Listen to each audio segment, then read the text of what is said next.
오늘 이 말씀을 통해서도 생각을 좀 해보고 싶은 것이 있습니다. 좀 설명을 드리면 엘리야는 참 외로운 사역을 했다라고 할 수 있습니다. 엘리야는 별로 그렇게 엘리야를 알아주지 않았고, 물론 큰 능력으로 행하고 그 바알 선지자와 아세라 선지자를 향해서 승리하고, 분명히 하나님의 역사가 엘리야를 통해서 나타났음에도 불구하고 엘리야는 참 외로운 선지자였다라고 생각해 볼 수 있습니다. 그는 광야로 도망가서 하나님께 죽기를 구하고, 정말 그 앞에서 하나님, 저는 홀로 남았습니다. 저는 혼자이고 이제 끝났습니다. 차라리 나의 생명을 취하시고 나는 이제 그냥 주님 앞에 가기를 원합니다 라는 것을 하나님 앞에 무릎 꿇고 간구할 때, 하나님께서는 이 엘리야를 부르셔서 바알에게 무릎 꿇지 않는 7,000명을 내가 예비하였다 하셨고, 특별히 엘리사에 대해서 말씀하시기를 그에게 기름을 붓고 너를 대신하여 선지자가 되게 하라 라고 해서 엘리야에서 그 역사가 끝나는 것이 아니라 엘리야가 수고하고 엘리야가 그 정말 고군분투했던 그런 신앙의 삶이 또 엘리사를 통해서 꽃이 피고 더 풍성해질 것을 하나님께서 또 이렇게 계시로 보여주셨다라고 생각을 합니다. 엘리야와 엘리사의 어떤 관계를 보면 우리가 여러 가지로 좀 교훈을 얻을 수가 있는데요. 물론 그 각각의 모습은 모든 성경은 예수님에 대한 것이기 때문에 엘리야도 어떤 예수님의 그림자가 되는 면이 있고, 엘리사도 이제 예수님의 그림자가 되는 면이 있지만, 그 둘을 같이 해서 봤을 때에는 하나님, 성부 하나님과 성자 하나님의 모습도 보이고, 특별히 우리에게 조금 더 교훈이 되는 면은 엘리야가 예수님의 그림자로 또 엘리사가 성령의 그림자로 봤을 때 우리가 더 교훈을 받을 수 있는 면이 있을 겁니다. 그래서 엘리야가 정말 홀로 걸어가고 그 고난받고 외롭게 갔던 것처럼 예수님께서 십자가의 길을 혼자 걸으시고 예수님께서 정말 외롭게 그 사역을 하셨던 것에 비해서 우리가 그의 성령을 받아 성령의 역사로 교회 안에 역사하심으로써 우리가 정말 그 역사, 주님의 못다 이룬 역사를 우리가 이루고 복음을 전하고 우리가 그런 예수님의 제자로서 살아가는 모습은 또 우리가 엘리야와 엘리사의 모습 가운데서 또 비슷한 걸 볼 수가 있습니다. 그래서 엘리야의 사역은 참 외롭기도 했었고, 보통 이제 엘리야 같은 경우에는 이스라엘 그 어떤 성읍 바깥에서 외롭게 광야에서 있는 경우가 참 많았던 것 같습니다. 그리고 엘리야의 사역은 좀 용서의 사역인 면이 있는 것 같아요. 그 뒤에도 열왕기상 21장에 보면 나봇의 포도원의 사건이 있고, 아합 왕이 반드시 저주를 받을 줄 알았더니 아합 왕이 좀 회개를 하니까 하나님께서 바로 다시 엘리야에게 이 아합 왕을 너희가 보느냐 하면서 아합 왕을 용서하는 그 말씀을 또 엘리야에게 해주시고, 참 그 엘리야는 용서의 사역을 했다라고 좀 볼 수 있다면, 엘리사 같은 경우에는요, 그 엘리사 보고 뭐 대머리야 이렇게 좀 놀렸더니 42명을 앙코민 와서 다 찢어버렸잖아요. 그래서 누구든지 예수님을 회방하는 것은 사하심을 얻지만 성령을 회방하는 것은 결코 사하심을 얻지 못한다 하는 말씀을 또 생각해 보게 합니다. 그래서 우리가 이런 모습을 좀 볼 수 있고 한데요. 특별히 우리가 그 엘리야와 엘리사의 관계를 생각해 볼 때 이렇게도 생각해 볼 수 있을 거예요. 스승과 제자의 관계니까. 특별히 여기 계신 분들은 또 초등부에서 어떤 선생님의 역할을 하시니까요. 우리가 그 제자들에게 어떻게 해야 할지 가르치는 입장에서 우리 선생님들로부터 배우는 우리 아이들에게 어떻게 해야 할지 이런 면들도 조금 더 생각할 수 있는 교훈이 된다라고 생각이 됩니다. 오늘 읽었던 말씀에서요, 열왕기상 19장 19절 말씀에 엘리야가 거기서 떠나 사밧의 아들 엘리사를 만나니 저가 12결이 소를 앞세우고 밭을 가는데 자기는 12째 결이와 함께 있더라. 엘리야가 그리로 건너가서 겉옷을 그의 위에 던졌더니 엘리야는 엘리사를 불렀는데요. 특별히 그 부르는 방법이 겉옷을 그에게 던졌더니 이 방식이 좀 특이하다라고 생각이 듭니다. 겉옷을 던졌다.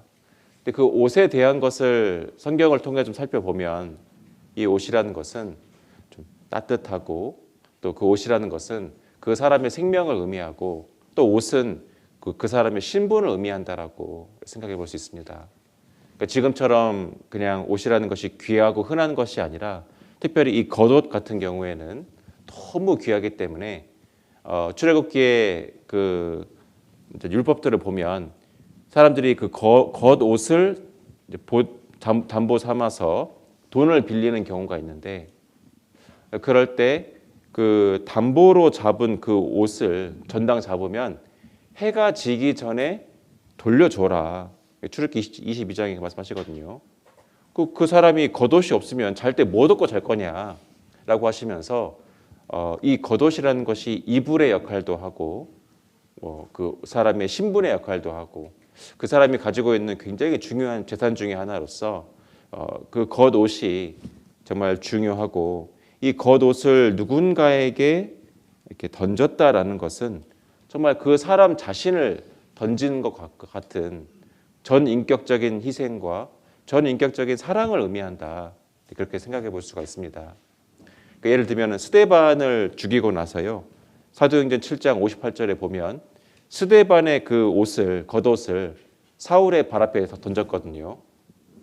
이게 뭐냐면은 이 스데반이라는 그 인격을 그 앞에 던져버리는 거예요. 이 사람이 죽었습니다라는 그 어떤 그런 증거가 되는 것이고 그거에 대한 책임과 이 명령이 이 사울로부터 왔다라는 것을 의미하는 것이 스데반의 겉옷을 던졌다. 그렇게도 우리가 볼 수 있습니다. 또 예수님께서 그 예루살렘에 입성하실 때 그 사람들이 자신의 겉옷을 벗어서 예수님의 그 타는 나귀 새끼 안장으로서 덮어드리고 또 예수님께서 가시는 길에 카페트처럼 다 이렇게 자신의 겉옷을 벗어 깔아드린 것은 주님께 자신의 모든 것을 낮추고 주님께 깔아드리고 나의 인생과 나의 인격과 나의 모든 것을 주님 앞에 바치고 주님께 사용되기를 원합니다. 그러니까 주님 앞에 자신을 굉장히 낮추는 그런 표현이 자신의 겉옷을 벗어서 왜냐하면 이 겉옷이라는 것이 너무 귀한 거니까 그걸 주님께 바치는 또 그런 모습을 또 볼 수가 있고요. 또 이 겉옷을 그의 위에 던졌더니 하면서 이 겉옷을 넘겨준다는 것은 그 제사장들에 대한 것을 봐도 아론이 자신의 아들 엘르아살에게 대제사장직을 넘겨줄 때에도 자신의 그 에봇을 이렇게 넘겨주는 그것을 또 볼 수가 있습니다. 신약 시대에도 겉옷이 참 중요한데 디모데후서 4장에 보면 그 바울이 죽기 전에 디모데에게 나의 그 겉옷을 가져오라고 하잖아요. 물론 이제 추워서 그랬을 수도 있긴 합니다. 너무 추우니까 나의 그 겉옷을 가져와라.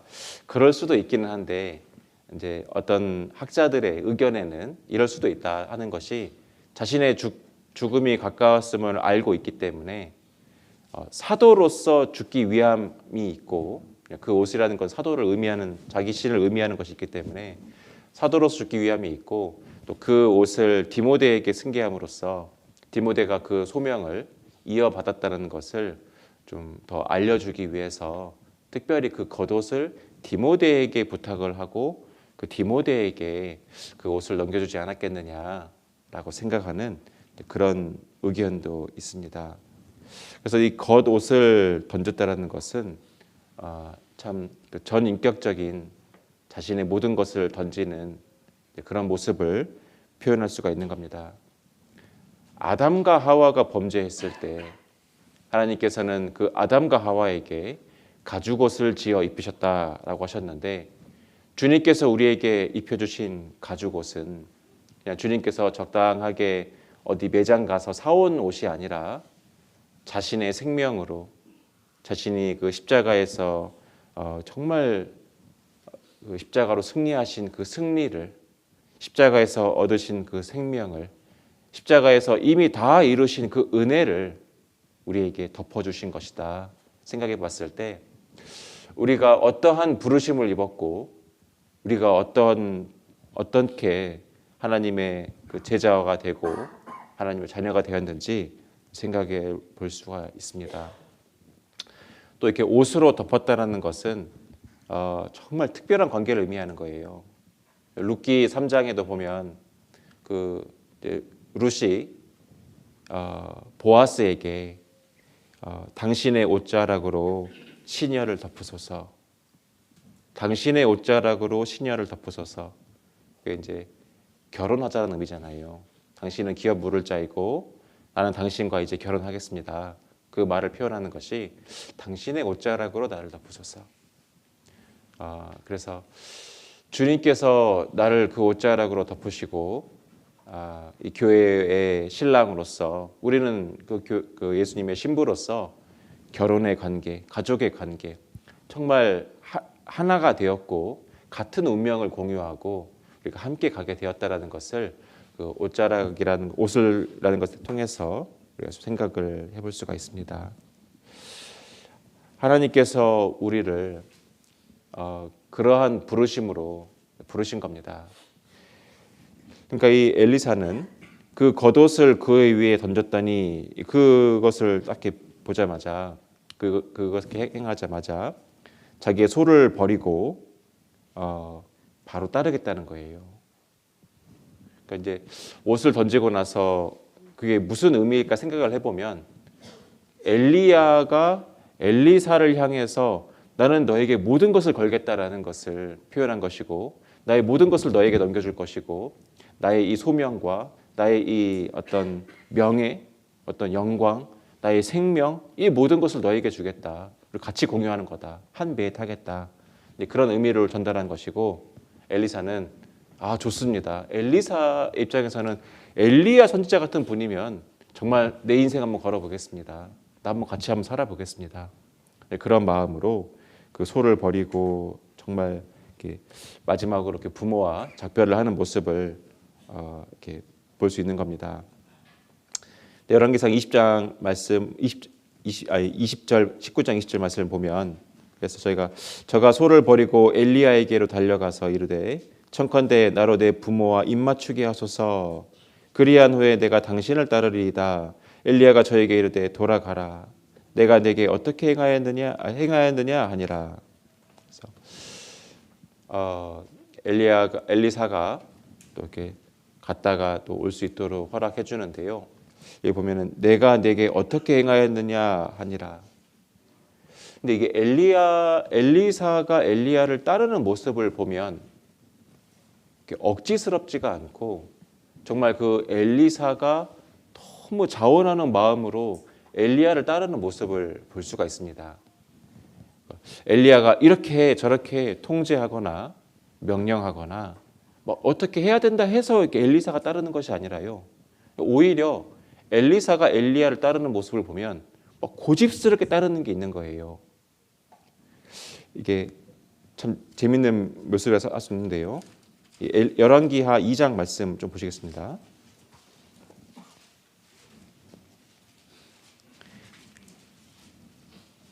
열왕기하 2장 1절에서 6절까지를 제가 좀 읽어드리겠습니다. 열왕기하 2장 1절에서 6절 말씀입니다. 여호와께서 회리바람으로 엘리야를 하늘에 올리고자 하실 때 엘리야가 엘리사로 더불어 길갈에서 나가더니 엘리야가 엘리사에게 이르되 청컨대 너는 여기 머물라. 여호와께서 나를 베델로 보내시느니라. 엘리사가 가로되 여호와의 사심과 당신의 혼의 삶을 가리켜 맹세하노니 내가 당신을 떠나지 아니하겠나이다. 이에 두 사람이 베델로 내려가니 베델에 있는 선지자의 생도들이 엘리사에게 나와 이르되 여호와께서 오늘날 당신의 선생을 당신의 머리 위로 취하실 줄을 아나이까. 가로되 나도 아노니 너희는 잠잠하라. 엘리야가 저에게 이르되 엘리사야 청컨대 너는 여기 머물라. 여호와께서 나를 여리고로 보내시느니라. 엘리사가 가로되 여호와의 사심과 당신의 혼의 삶을 가리켜 맹세하노니 내가 당신을 떠나지 아니하겠나이다 하니라.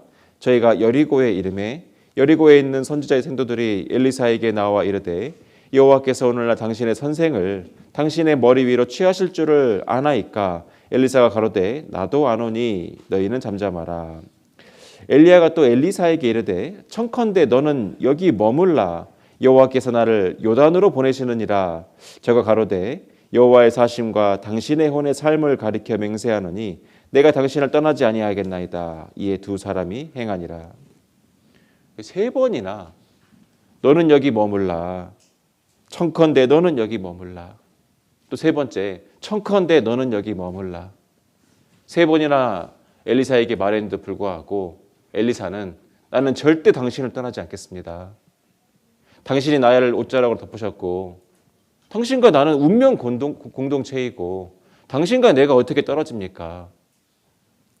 이게 그냥 따라가겠습니다가 아니라 여호와의 사심과 당신의 혼의 삶을 가리켜 맹세하노니 너무 완고하게 따르겠다라는 마음을 가지게 되었는데 왜 그런 마음을 가지게 되었을까? 아까 읽었던 열왕기상 19장 말씀에 19장 20절 끝에 보면은 내가 내게 어떻게 행하였느냐 하니라. 이 말씀과 좀 연관될 수 있게 생각이 드는 거예요. 도대체 엘리야가 엘리사에게 어떻게 행했길래 이 엘리사는 엘리야를 그렇게 따르기를 원하고 엘리야가 따라오지 말라고 하는데도 따라오고 여기 있으라고 하는데도 따라오는 거예요. 만약에 우리 초등학교 아이들이 이랬으면 참 좋겠죠. 누구누구야 성경 좀 그만 읽어라. 안 됩니다. 저는 성경을 읽어야만 하겠습니다, 선생님. 누구누구야 기도 좀 그만해라. 또 도대체 몇 시간째니? 안 됩니다. 아직 제 기도가 끝나지 않았습니다. 너 그러다 몸 상하겠다. 안 됩니다. 저는 끝까지 해야겠습니다. 야, 누구누구야 지금 날씨가 안 좋으니까 오늘은 좀 교제 나오지 말아라. 선생님이 어떻게 그렇게 말씀하실 수 있습니까? 제가 여호와의 사심과 당신의 혼의 삶을 두고 맹세하노니 내가 이 교제에 나와야겠습니다. 또 전도 좀 그만해라. 전도하는 게 얼마나 힘든데 적당히 좀 해라. 저는 이것을 절대 멈출 수 없습니다. 그렇게 된다면 너무 아름다운 일이잖아요. 마치 엘리야와 엘리사의 관계처럼 이 엘리야는요, 엘리야의 사역은 외로운 사역이지 않습니까? 엘리야의 사역은 어려운 사역이었어요. 터무니없이 위험하고 터무니없이 외롭고 너무 힘든 사역이었던 거예요.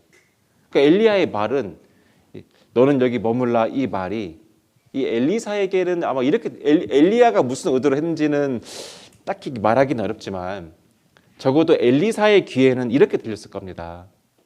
엘리야가 자기가 너무 고생했으니까 엘리사야 나는 네가 너무 걱정이 되고 네가 이렇게 힘든 것이 내 마음이 아프고 나는 네가 여기 머물렀으면 좋겠다. 네가 지금 나를 따라오는 거 진짜 힘든 일이다. 내가 이 길을 걸어봤더니 너무 괴롭고 보통 일이 아니다. 그 말을 했을 때 엘리사는 이 말을 사랑으로 들었을 겁니다. 그러니까 우리가 율법 안에 있으면요, 그런 말을 들었을 때 아우 나이스 하면서 이제 오늘 쉬는 날이다 하면서 이렇게 안 가고 싶을 수도 있잖아요. 그런데 그 사랑 안에 있는 사랑의 관계 안에 있는 엘리야와 엘리사에서는 그런 말을 하는 것조차도 사랑의 말로 들리는 거예요. 우리가 참 그 선교사로 있으면서도 그 많은 분들이 질문하기를 그 언어 배우는 거 어렵지 않습니까? 그렇게 질문할 때가 있는데요. 사실 언어라는 것은 사랑이 언어입니다.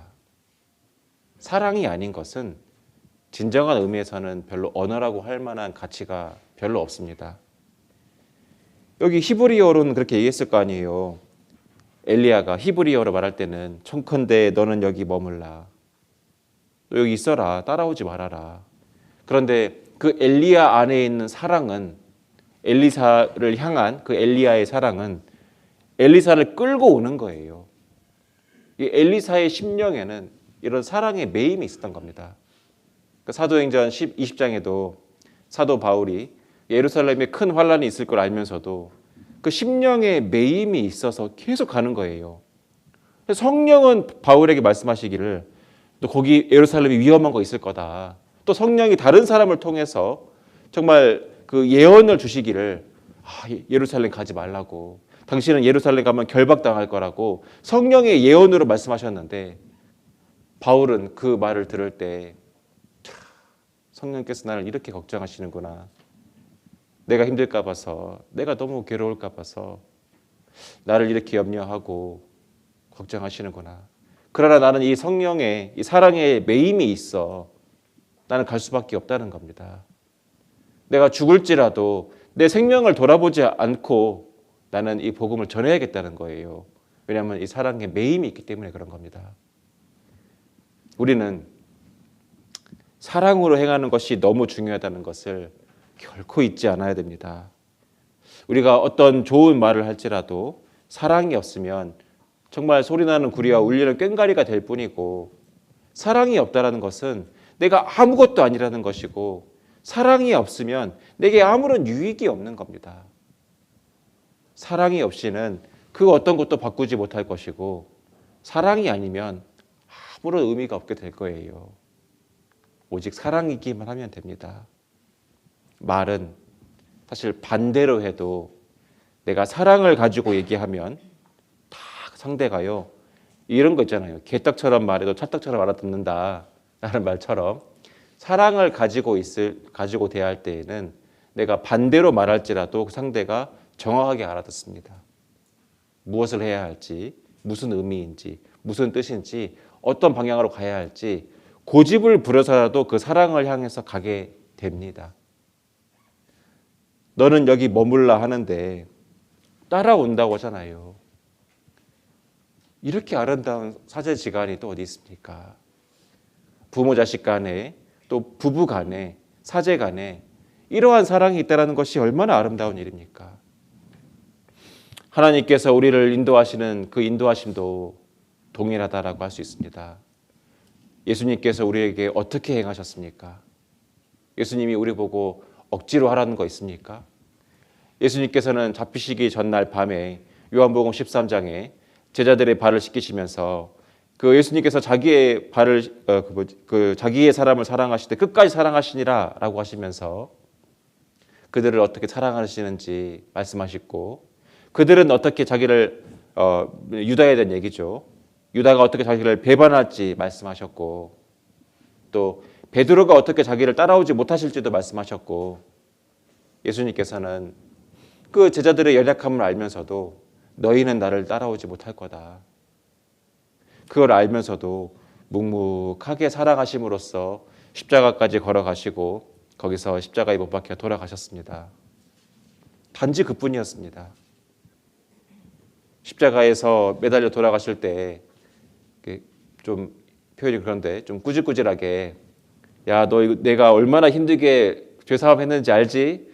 너 그거 제대로 살아야 된다. 니네들이 제대로 안 살면은 내가 피 흘리는 거 다 헛되는 거야. 막 잔소리하고 그렇게 하시지 않았잖아요. 단지 묵묵하게 그 사랑을 보여주셨을 뿐입니다. 그랬더니 바울의 마음에 매임이 생기고, 그 베드로의 마음에 매임이 생기고, 그 사도들의 마음에 매임이 생겨서 바울 같은 경우에는 목 잘리기까지 끝까지 예수를 따랐고, 베드로는 십자가에 못 박겠다고 했더니, 물론 성경에 나와 있지는 않지만 못 박겠다고 했더니 내가 어떻게 주님께서 십자가에 매달리신 것처럼 똑같이 매달릴 수 있느냐, 나는 거꾸로 매달아 달라. 아니, 죽이겠다는 것을 피하는 것이 아니라 더 자기를 고통스럽게 하고자 하는 그런 매임이 있었던 거예요. 그 폴리갑 같은 교부는 사자형을 명했더니 나는 화형을 당하겠다 그랬다는 거예요. 세상에 어떤 선교사가 억지로 가라 해서 가는 선교사가 어디 있겠습니까? 조선에 와서 선교했던 그런 분들 중에 뭐 이름 있는 분들도 물론 있지만 사실 이름 없는 분들 참 많을 겁니다. 그런 분들이 와서 고생하고 애쓰고 할 때 누가 그들 보고 억지로 가라고 했겠습니까? 누가 그들 보고 명령해서 억지로 하라고 한 적이 있겠습니까? 그들은 그들을 사랑하는 예수님을 보았고 예수님의 사랑이 그들을 묶어서 끌고 온 겁니다. 사사기 15장 한번 보시겠습니다.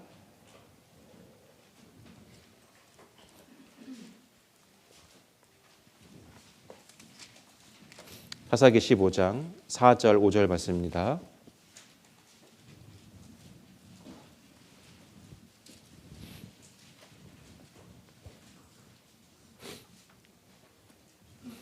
사사기 15장 4절 5절 제가 한번 읽어보겠습니다.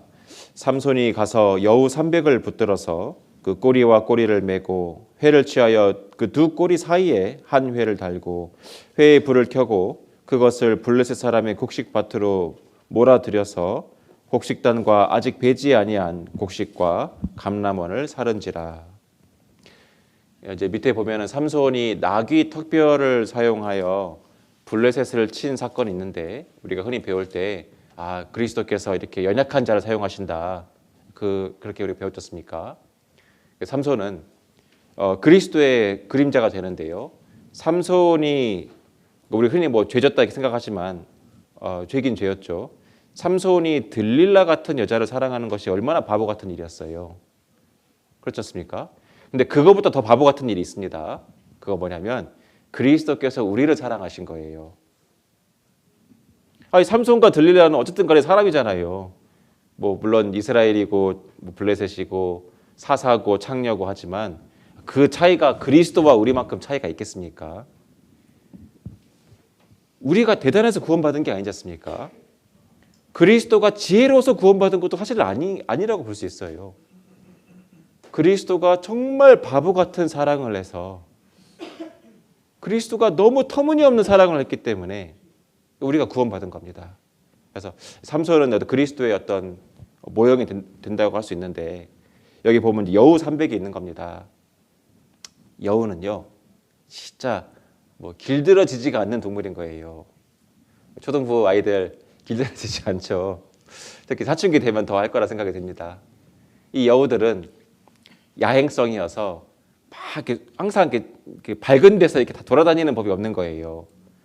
어디 숨어서 다니고 어두침침한 그런 데만 이렇게 돌아다니고 음침한 데 좋아하고 꼭 이렇게 먹는 것도 이렇게 어디 몰래 가서 이렇게 쥐라든지 하여튼 못 먹는 게 없는 거예요. 그냥 가린 것이 없이 포도원도 망치기도 하고 사고란 다 치고. 근데 여우가요 그 사람에게 대해서 막 사랑하는 것처럼 막 꼬리치고 막 이렇게 하다가 또 갑자기 확 물어뜯고 그냥 이렇게 강아지처럼 실수로 하는 그런 정도가 아니라 진짜 이렇게 아기를 가지고 싸우는 것처럼 막 물어뜯어버리고. 그러니까 이 여우는 기를 수가 없는 겁니다. 여우에게 여우를 훈련시켜서 가라 물어와 이런 거 할 수가 없는 거예요. 여우라는 것은. 여우는 항상 성경에 보면은 부정적입니다. 여우에 대해서 이렇게 긍정적으로 나와 있는 말씀을 찾아볼 수가 없습니다. 근데 그 여우를 삼손이 쓰는 거예요. 우리가 이제 그 아이들도 좀 그런 여우와 같은 기질이 있지만 우리부터가 사실은 그런 여우와 같은 기질이 있지 않습니까? 어떻게 보면 우리는 참 이렇게 다 이렇게 풀어 놓으면은 우리 어디 그냥 굴에 들어가 있는 거 좋고 혼자서 굴 속에 숨어 있듯이 세상은 너무 위험해 그러면서 집 이불 밖은 위험해 그러면서 이불 속에서 숨어서 유튜브 보면서 그런 게 더 좋고 나 중심적으로 생각하는 이기적인 것이 있고 남을 위하는 마음보다도 그때 내 마음에 따라서 이렇게 여우짓도 했다가 확 물기도 했다가 일관성도 없고. 사실 우리 같은 사람이라는 것이 쓸모가 없는 겁니다. 쓸 수가 없는 거예요. 더구나 하나님의 일을 하는데 쓸 수가 없는 겁니다. 그런데 여기 보면 삼손이 여우 300을 붙들어서 그 꼬리와 꼬리를 매는 거예요. 삼손이 묶었으니까 보통은 세게 묶은 게 아닐 거 아니에요. 힘이 세잖아요. 뭐 줄로 묶어도 센데 꼬리와 꼬리를 꽉 묶어버리니까 이걸 도저히 풀 수가 없는 거예요. 그러니까 이 꼬리가 딱 묶여 있으니까요. 이제 풀 수도 없고 이거를 풀려면 자기 꼬리가 끊어지는 고통을 감수하고 끊어야 되는 겁니다. 안 끊어지는 못 끊는 거예요. 세상에는 우리를 이렇게 묶기 위한 줄들이 많이 있습니다. 연합하기 위해서 바벨탑에서도 나름 어떤 뭐 이유를 가지고 우리가 함께 모여서 어떤 목적을 가지고 탑을 쌓아보자. 뭐 그렇게 해서 묶기도 하고 어떤 국가나 조직들은 공포나 뭐 이런 것을 이용해서 똑바로 하라고 너 여기 나가면 끝장날 줄 알라고 조직의 쓴맛을 볼 줄 알아라고 배신자는 죽는 거다 이러면서 조직의 쓴맛을 보기 싫으면 우리 함께 해야 되는 거다 이렇게 해서 묶기도 하고 또 어떤 것은 뭐 돈을 가지고 이렇게 오면은 돈을 주고 안 오면 안 주고 회사 같은 경우가 그렇죠. 근데 그렇게 묶인 연합들도 어느 정도 힘은 내긴 합니다만 그 연합은 항상 연합이 풀어졌을 때 더 기쁘잖아요. 조직에 입단했을 때보다 조직에서 나올 수만 있으면 더 기쁜 거지 않습니까? 해방되는 거니까. 회사 입사할 때 너무 기쁘지만 회사를 퇴사할 때 더 기쁘잖아요. 최근에 그 회사 퇴사하신 분께서 너무 기뻐하셔서 많은 형제님들께 유혹이 되고 있습니다. 다들 부러워하시고 그 형제님보다 더 재산이 있으신 분도 계시는데 너무 부러워하시는 거예요. 부럽다. 나도 저렇게 일 좀 그만하고 싶은데. 그러니까 세상의 모든 결박은 풀어졌을 때 기쁜데 유일하게 끊어지는 것이 너무 아프고 끊어질 수가 없는 결박이 있는데 사랑인 겁니다. 누가 우리를 그리스도의 사랑에서 끊으리요? 라는 로마서 8장의 말씀처럼 내가 만약에 오늘부터 이제 그리스도와 상관없이 내가 살아보겠다. 진짜 내 마음의 한 뭉텅이를 뜯어내는 그런 고통을 감수하지 않고서는 이게 안 되는 거예요. 내가 그리스도의 사랑을 몰랐으면 모를까. 그리스도의 사랑을 모를 때는 사실은 그냥 이렇게 살았죠. 근데 그리스도의 사랑을 알았고 그 사랑이 내 마음에 깊숙이 뿌리를 박았고 이제 와서 내가 그리스도와 관계가 없어 보겠다라고 한다는 것은 이제는 내가 할 수가 없는 겁니다. 여우와 같은 기질을 가진 내가 독립적이고 이기적이고 야행성이고 정말 뭔가를 세우기보다는 망치기 좋아하는 그리고 호기심 많고 장난꾸러기고 그런 이 기질을 가진 내가 그리스도의 사랑으로서 그리스도와 내가 꼬리와 꼬리가 매인 것처럼 묶이고 또 형제 자매와 내가 같이 이렇게 묶여버린 거예요. 공동체지 않습니까? 그러면서 그 삼손이 그 꼬리와 꼬리를 메고 회를 취하여 그 두 꼬리 사이에 한 회를 달고 사랑으로 묶고 또 그 횃불을 딱 달아놓는 거예요. 그 들판을 불지르기 위해서는 자기부터 뜨거움이 있어야 되는 거잖아요. 근데 이 뜨거움 중에 가장 뜨거운 것은 또 사랑인 겁니다. 사랑이 내 마음을 뜨겁게 하는 거예요. 예레미야가 그 이스라엘을 향해서 내가 이제 하나님의 말씀을 선포치 않겠다 했을 때 예레미야 20장에 내 마음이 불붙는 것 같아서 정말 이 뜨거움이 골수에 사무치니 내가 견딜 수 없나이다라는 말씀처럼 이 사랑 때문에 우리가 복음을 전하는 겁니다. 아니 예레미야를 통해서 다른 사람을 뜨겁게 하기 위해서 뭐 월급을 크게 줘서 한다든지 그런 것이 아니라 단지 그 안에 너무 뜨거운 사랑이 있었던 거예요. 복음을 전한다는 것도 주님의 사랑 안에서 우리에게 매임이 있고 또 주님의 사랑 안에서 뜨거움이 있을 때 우리가 하나 되어서 그 뜨거움을 우리 안에 가진 뜨거움을 가지고 갈 때 그 들판이 다 불이 날 수밖에 없는 거지 않습니까? 그러니까 결국은 사랑인 겁니다. 어린 아이들이지만 우리가 가르칠 때 정말 뜨겁게 사랑하는 마음으로 가르쳤을 때 그 불은 반드시 옮겨붙게 되어 있는 거예요. 뜨겁게 사랑했을 때 반드시 그 매임이 생길 수밖에 없는 겁니다. 엘리야가 엘리사에게 말하기를 내가 너에게 어떻게 행하였느냐 할 때 엘리사는 정말 스승께서 나에게 정말 사랑으로 대하셨다는 것을 스스로 인정했을 겁니다. 뒤에 따라가는 것을 보면 우리가 알 수가 있잖아요. 우리가 열왕기하 2장으로 좀 돌아가 보겠습니다.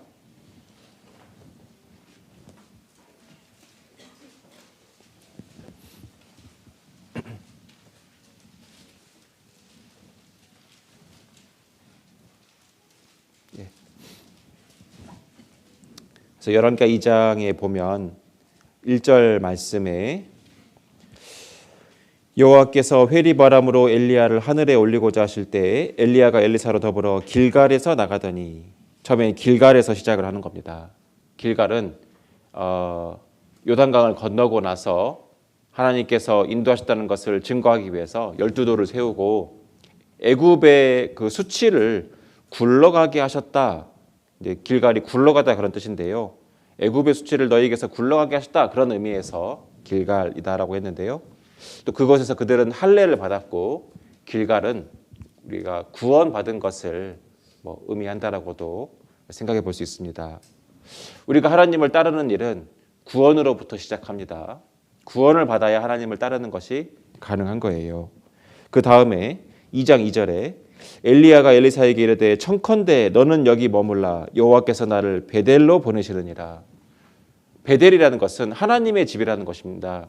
야곱이 정말 힘들고 고난받고 하는 가운데 항상 문제 있을 때 베델이었거든요. 아버지와 형을 속이고 도망갈 때 하나님을 만났던 곳이 베델이었고, 과연 여호와께서 여기 계시는 것을 내가 알지 못했다 하면서 이곳이 하나님의 집이다, 베델 해서 그걸 베델이라고 했고요. 나중에 그 야곱이 다시 돌아와서 하나님과 씨름을 하고 그 딸 디나가 강간당한 사건이 있고 나서 다시 그 베델로 돌아가서 우리가 다시 베델로 올라가자 하면서 거기에서 다시 신앙을 회복시키는 하나님의 집, 거기를 다시 엘 베델이라고 했는데요. 베델은 교제 생활을 의미한다라고 생각해 볼 수 있습니다. 하나님의 집이잖아요. 그리고 엘리야는 또 4절에 보면 엘리야가 저에게 이르되 엘리사야 청컨대 너는 여기 머물라, 여호와께서 나를 여리고로 보내시느니라. 여리고로 가는 겁니다. 여리고는 전쟁의 곳인 거예요. 요단강을 건너고 제일 처음 전투가 여리고 전투잖아요. 근데 그 여리고 전투라는 것이 진짜 자신의 그 믿음을 가지고 그 여리고성을 정말 끈질기게 도는, 순종하고 승리하는 그 전투의 곳으로, 전쟁의 곳으로 하나님께서 인도하시는 겁니다. 여리고로 엘리사는 따라갔습니다. 마지막으로 6절 말씀에는 엘리야가 또 엘리사에게 이르되 청컨대 너는 여기 머물라, 여호와께서 나를 요단으로 보내시느니라. 요단은 모든 것을 결산하고 새로운 출발을 하는 곳입니다. 요단은 이 엘리야가 승천한 곳이고 우리의 죽음과 부활을 생각해 볼 수 있습니다. 우리는 그리스도를 따라갑니다. 우리는 구원을 받은 것부터 시작해서 우리가 교제 가운데서 성장하고 선한 싸움을 싸우고 요단 같은 그 부활의 그 때를 우리가 소망하면서 주님을 끝까지 따라가는 겁니다. 주님을 따라갈 때 있어서 청컨대 너는 여기 머물라 라고 하는 음성이 들릴 수 있습니다. 어떤 사람은 나를 시기하고 미워하는 마음에서 신앙생활 그만해 이렇게 말할 수도 있지만, 사실 많은 경우에는 나를 사랑한다는 그 마음에서 이제 그만 좀 하라고, 너무 그렇게 열심히 하지 말라고, 나를 사랑한다는 말로 그렇게 할지도 모르겠습니다. 그러나 우리는 끝까지 따라가는 거예요. 생각해 보면 그게 맞는 겁니다. 왜냐하면은 우리를 신앙으로부터 떨어지게 하는 것이 나를 넘어뜨리기 위한 것이라 한다면 내가 들을 이유가 없는 것이고, 나를 사랑해서 나보고 멈추라고 한다고 한다면, 나를 정말 사랑해서 하는 말이라면 내가 주님을 따르는 것이야말로 그 사람의 사랑에 가장 부응하는 일이지 않습니까? 그러니 내가 그리스도를 따르는 것은 다른 옵션이 없는 겁니다.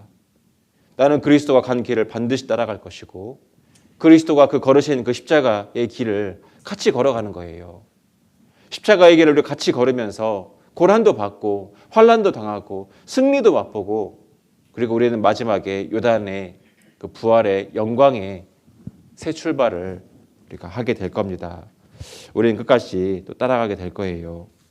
또 어떤 우리가 받을 수 있는 교훈 중에 하나가 열왕기하 2장 9절 말씀입니다. 2장 9절. 건너매 엘리야가 엘리사에게 이르되 나를 내게서 취하시기 전에 내가 네게 어떻게 할 것을 구하라. 엘리사가 가로되 당신의 영감이 갑절이나 내게 있기를 구하나이다. 내가 정말 원하는 것은 당신에게 있는 그 영감이 더 갑절이나 있었으면 좋겠습니다. 라고 했는데요. 요한복음 14장 말씀 찾아보시겠습니다. 요한복음 14장 12절.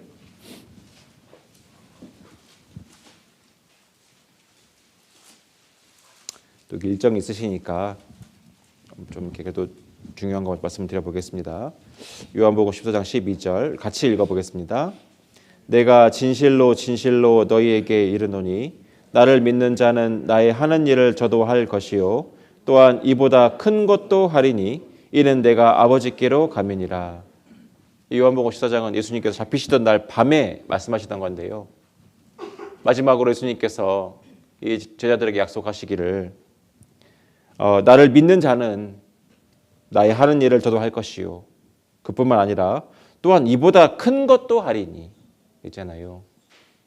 예수님의 사역은 외로운 사역이었고 힘든 사역이었고 그런 사역이었지만 오히려 그 성령의 역사가 있을 때 교회를 통해 성령의 역사하실 때 베드로가 한 번 설교하면 3,000명도 구원받고 5,000명도 구원받고 또 그 예수님께서 하셨던 그런 역사들이 다시 성령 교회 시대에 성령을 통해서 다시 역사하시고 지금도 정말 많은 사람들이 구원을 받는데 생각해 보면은 정말 놀라운 겁니다. 예수님보다 더 큰 일을 할 것이라고 우리에게 약속하셨기 때문에 우리는 그 능력에 대한 약속을 믿고 우리가 담대하게 또 나아가는 것이 또 필요하겠습니다. 오늘은 그 엘리야를 따른 엘리사에 대해서 좀 말씀을 드렸습니다. 기도하고 마치겠습니다.